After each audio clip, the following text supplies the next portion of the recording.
Hello and welcome to the YouTube channel for craftworldeldar.com. I'm Brent, and in this video I will be talking about Black Library novels, their literary merits, where to start with 40K fiction if you are completely new to it and considering giving it a try. I think you should, for reasons I will go into. For those of you who would rather read this content, I will link in the video description the blog post from which a tremendous amount of this is taken.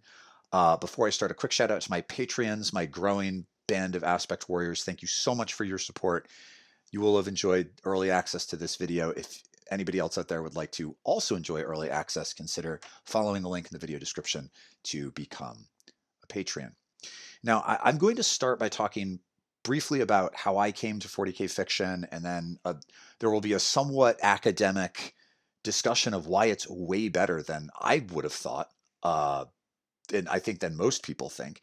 And if you're not interested in that, I will also list in the video description where I start talking about concrete suggestions for the 5 or whatever books to start with. So if you want to just skip all the other stuff and get to the recommendations, you can do that too. But for the rest of you, here we go. So about 8 years ago now, at San Diego Comic-Con, my wife and I spent an evening drinking with some people we had just met, all of whom turned out to be science fiction authors.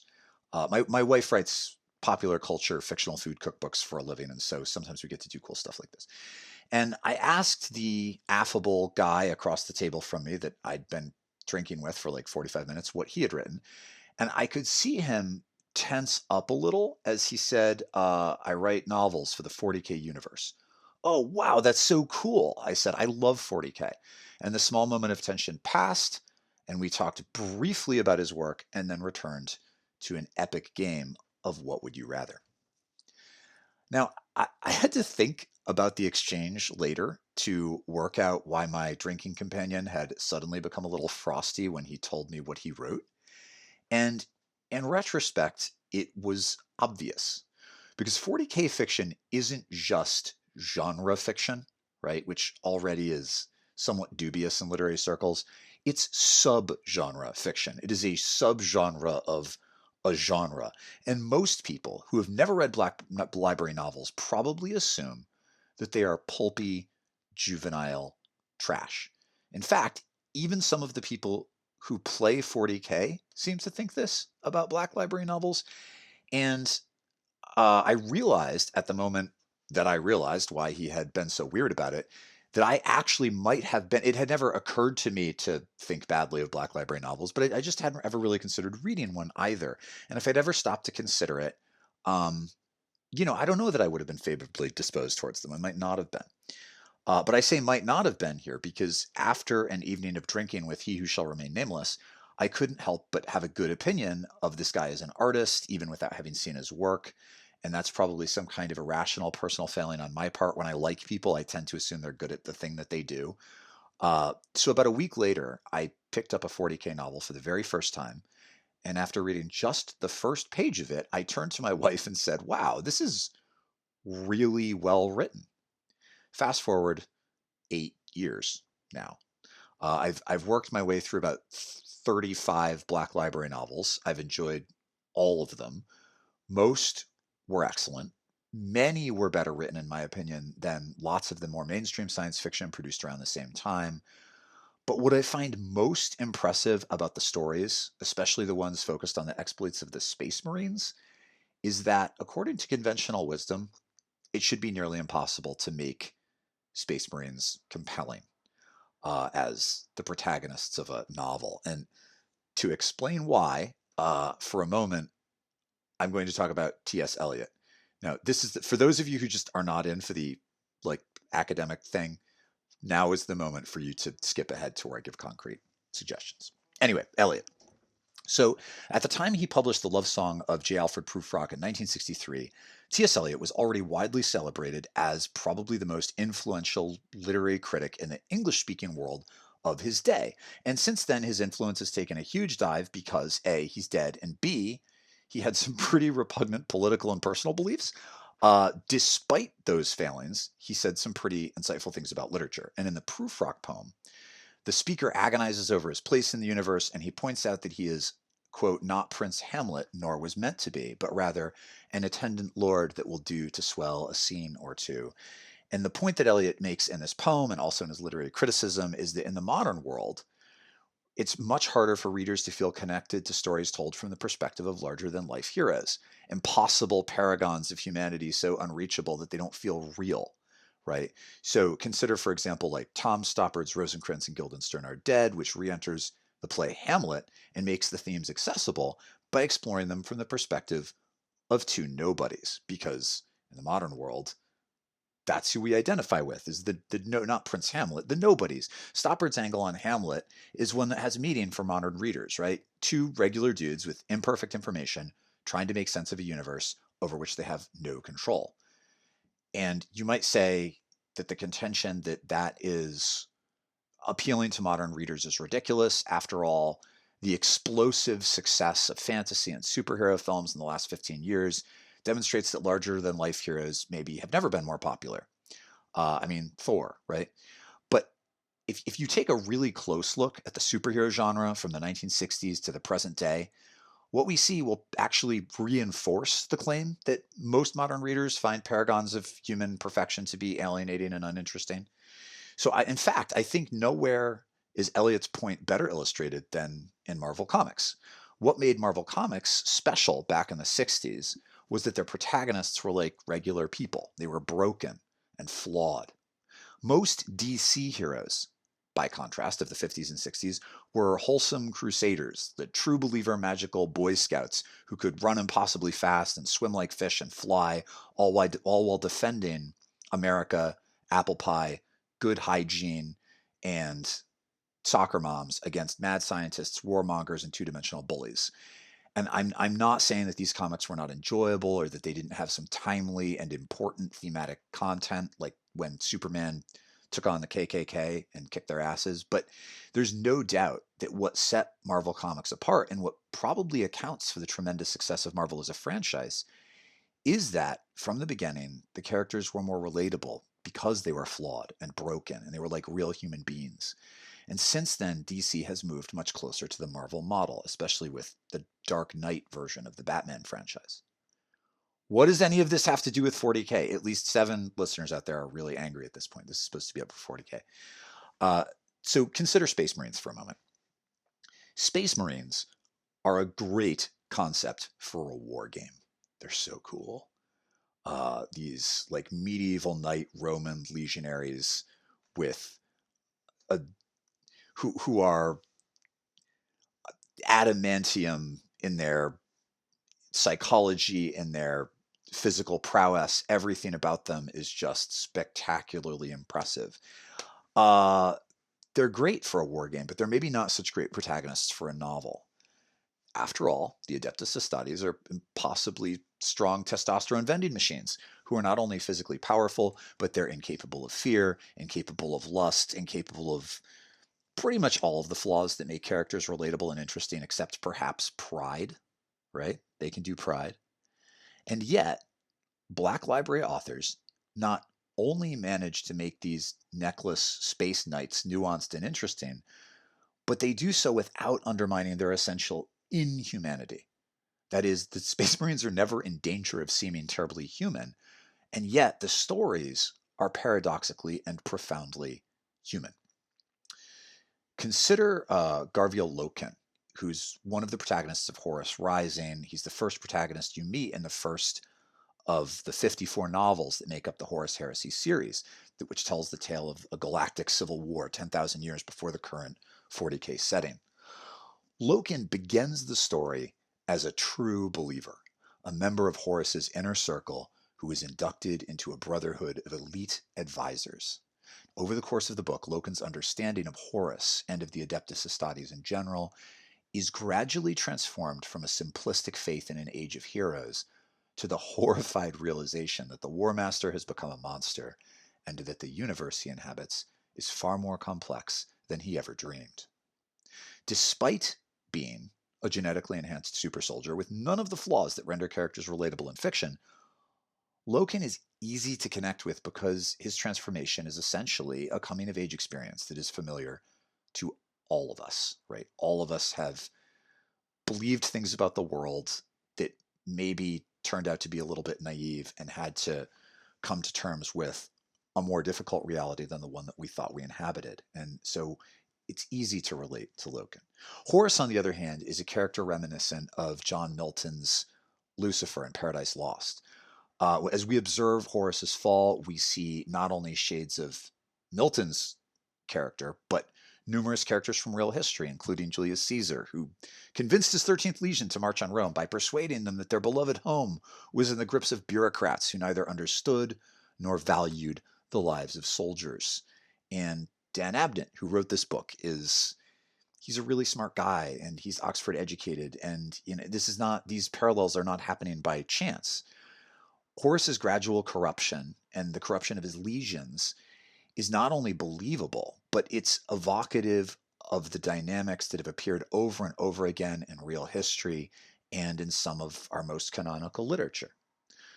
The Horus Heresy books in particular are rich with these sorts of allusions, and so readers who love literature and history will notice references to Shakespeare and medieval church politics, 19th century poetry, and even more esoteric classics, while readers who don't know or care about those connections can enjoy the stories just as much without them. So if you're out there getting really angry that I'm making 40K fiction sound inaccessible and elitist, it's not. It's super accessible.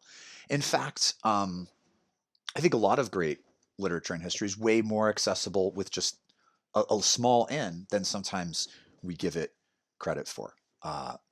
Another technique that gives readers an inroad. By the way, I'm not suggesting that Dan Abnett's work is equivalent to Milton's. I love him; he's amazing. But that's not the claim I'm making.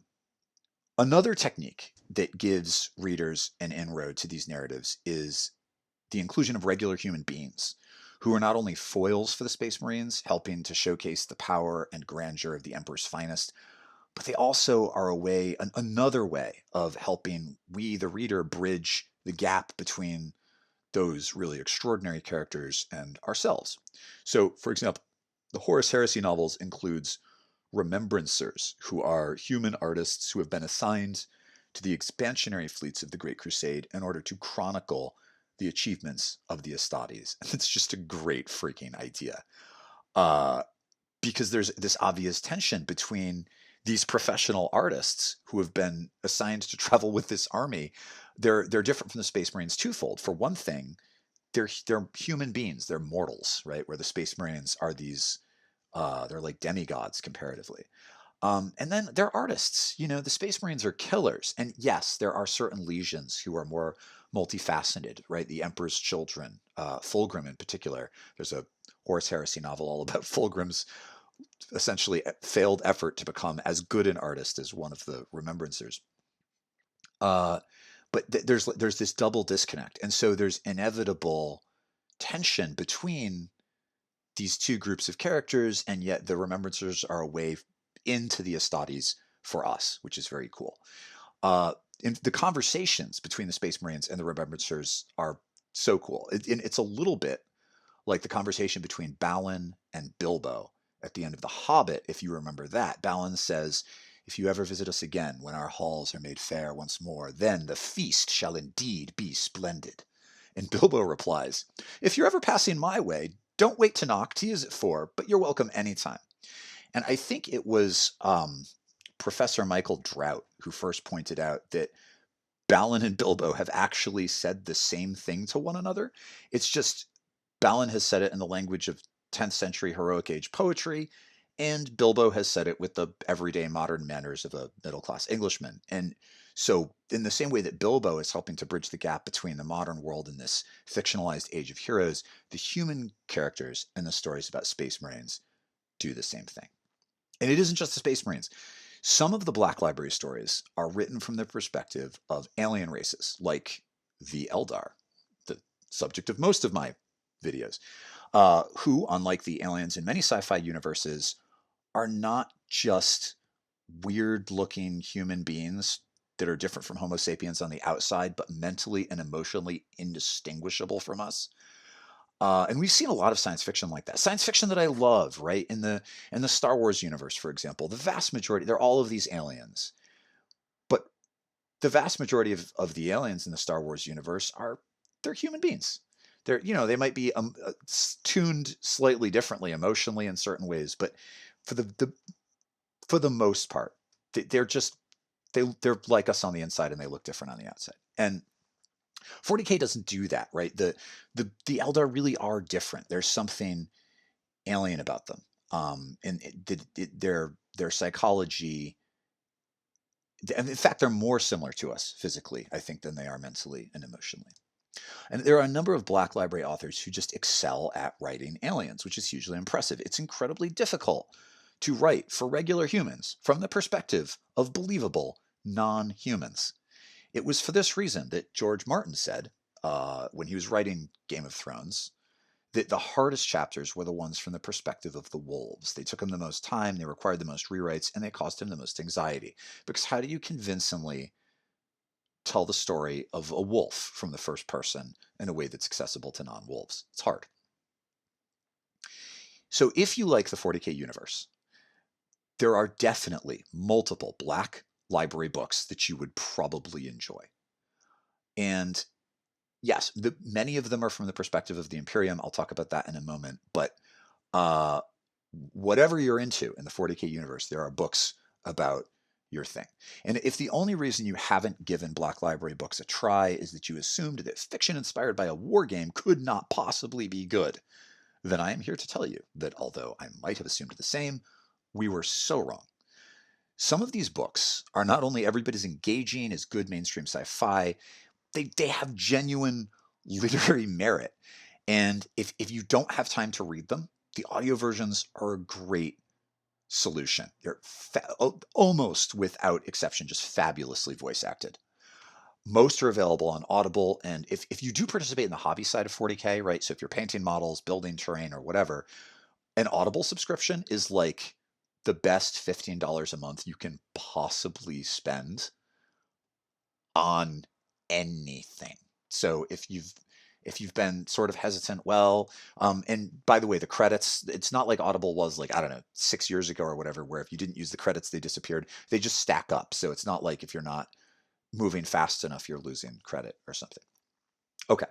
So hopefully I have convinced you to at least go wading in the grim, dark ocean that is the Black Library.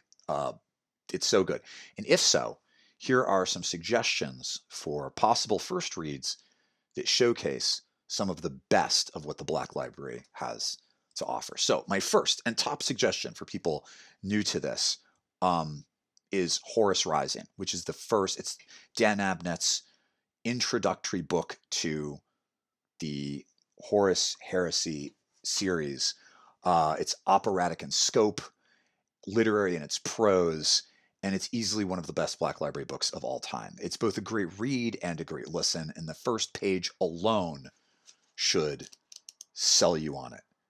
I can't even stop myself. I'm going to read you the first couple lines.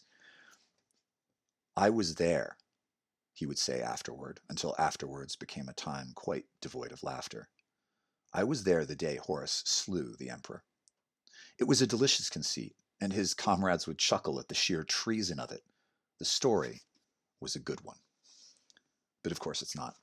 It's not about what it sounds like it's about, because it can't be, because it's the beginning of the Horus Heresy series. The Emperor has 54 books to stay alive, for goodness sakes.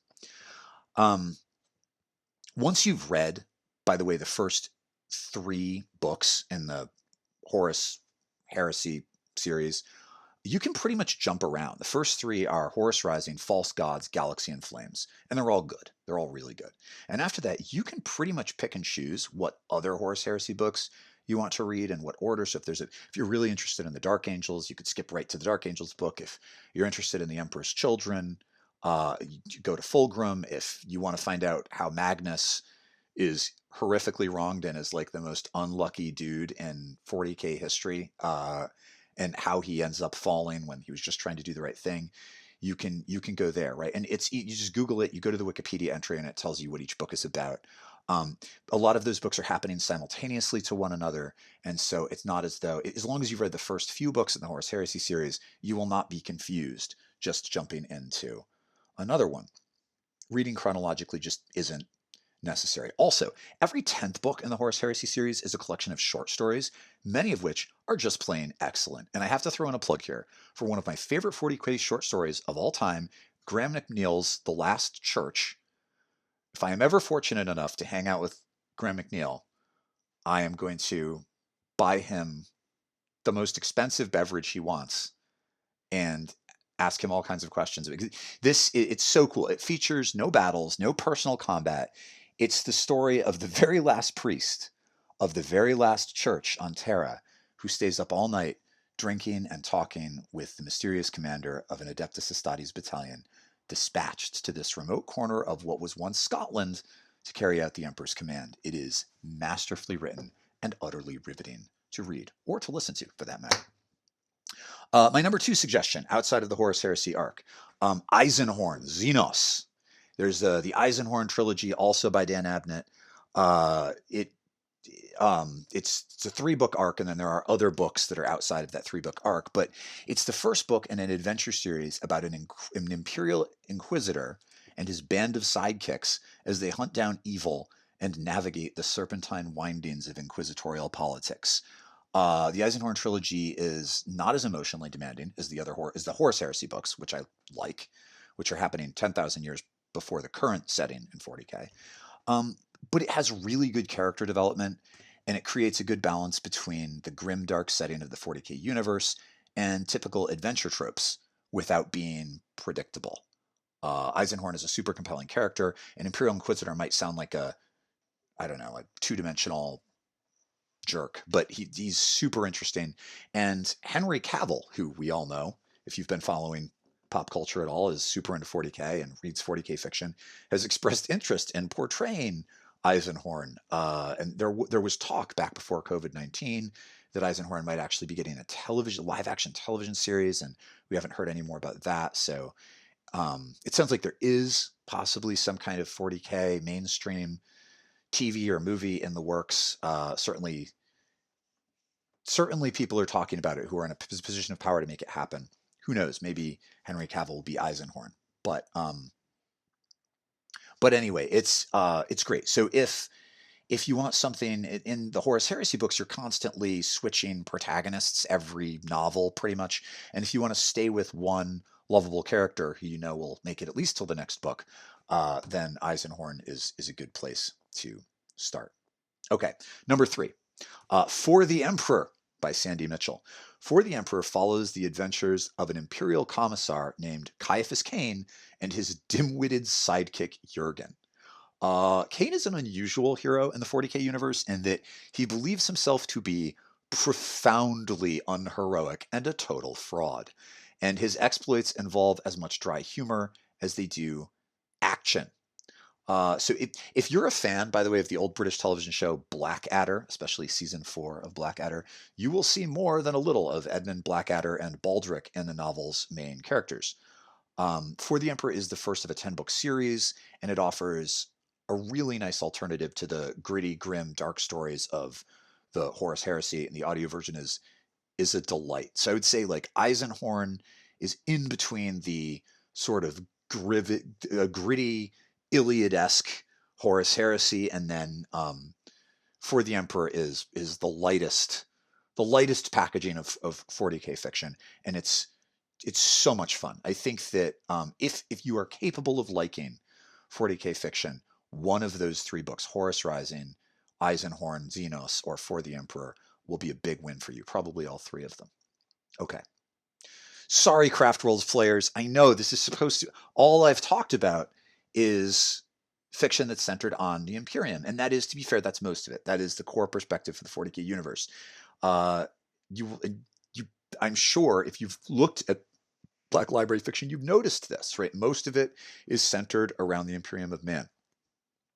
But if you are primarily interested in Eldar, for one thing, Eldar show up in some of the other novel, and they're great. The Eldar are delightful when they show up in the Horus Heresy. So just because if you do like Eldar, don't assume that necessarily a book that's not specifically you can choose Imperium centered books in which the Craft World Eldar will figure. But I had better mention some of my favorite novels that are focused on pretentious space elves, because that's allegedly the primary content of, well, not allegedly, it is. It's the primary content for this channel. So um, there are relatively few Craftworld specific books, and I've read, I think, most of them. I'm reading, somehow I missed Valdor. I think that's a Graham McNeill. I'm reading that right now. It's pretty cool. But my two favorites, um, the audio versions of Gav Thorpe's Asserman, Hand of Assyrian, and Jane Czar are both very cool. And if you're into Craftworld Eldar, you will like them for no other reason than for the setting. They're set in the immediate aftermath of the fall of the Eldari Empire, and they chronicle the origin story of the Phoenix Lords, Asserman and Jane Czar. And both stories feature compelling narratives, good character development, but what I love most of all about these stories is their world building. The Craftworld Eldar portion of the 40K IP owes a huge debt to Gav Thorpe, who has been the driving force behind most of what we know about the everyday lives of the Asuryani. He writes really great action scenes too, so particularly like his action scenes. Both of those novels are available on Audible. A lot of the other Craftworld stuff is not. They're both well performed by skilled voice actors, and if you are looking to expand your knowledge of space elves and make your next painting project more enjoyable, those two novels are great picks. So there you have it. There are lots of ways to enjoy the Warhammer IP. Some people collect and paint miniatures, but they don't play the tabletop game, right? They paint.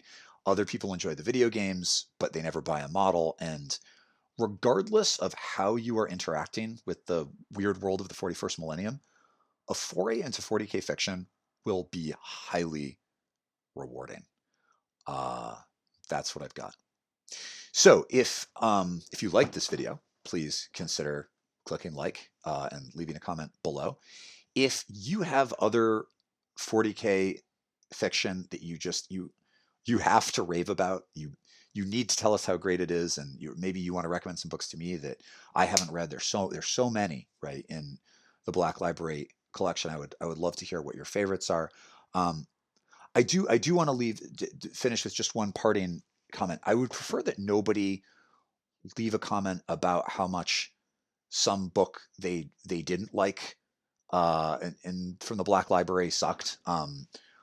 I would rather just stay positive on it. I really think they're not all equally as strong, but I think that just about all of them really do have something to offer. I've never not found one rewarding and enjoyable, and so let's stick with what we like about the Black Library, not the one you didn't like.